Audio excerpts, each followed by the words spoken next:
দেখো এখানে এই যে দই নিয়েছি, আজকের পেঁয়াজ রায়তা বানাবো। খানিকটা পেঁয়াজ কেটে রাখছি, পেঁয়াজ দিয়ে দিলাম। এই দেখো, এরপরে দিয়ে দেব বিট নুন, খানিকটা বিট নুন দিয়ে দিলাম। এরপরে একটু সাদা নুনও দিয়ে দিলাম, একটু লাল লঙ্কার গুঁড়া দিলাম, অল্প দিয়েছি, এটা আমি সোমবার লাগাবো।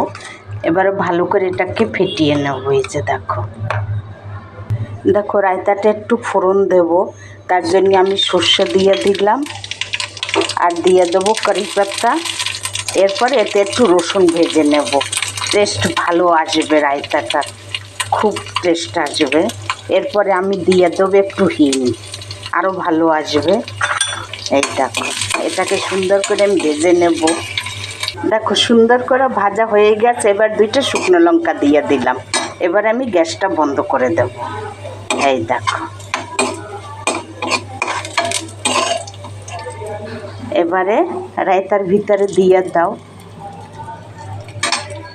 এরপর দেখো এখানে তেল আছে, আমি একটু এসে শুকনো লঙ্কার গুঁড়া দিলাম, এটা ঝাল নেই। এই দেখো, এবার এটাও একটু দিয়ে দাও, আরও দারুণ হবে জিনিসটা। এই দেখো, এবার সুন্দর করে আমি এটাকে মিলাই নেব। এবার গরম গরম পরোটা, রুটি সব কিছু দিয়ে খেতে পারো। এই দেখো কত সুন্দর হয়েছে দেখতে, খেতে বি টেস্ট হবে। যত জিনিস দেবো ততই তো জিনিস ভালো হয়।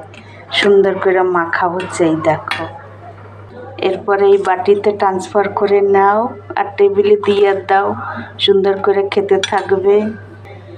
দেখো উপর থেকে আর একটু দিয়ে দাও আর টেবিলে নিয়ে যাও আর সুন্দর করে খেতে থাকো। কি সুন্দর আমার রায়তাটা হয়েছে দেখো।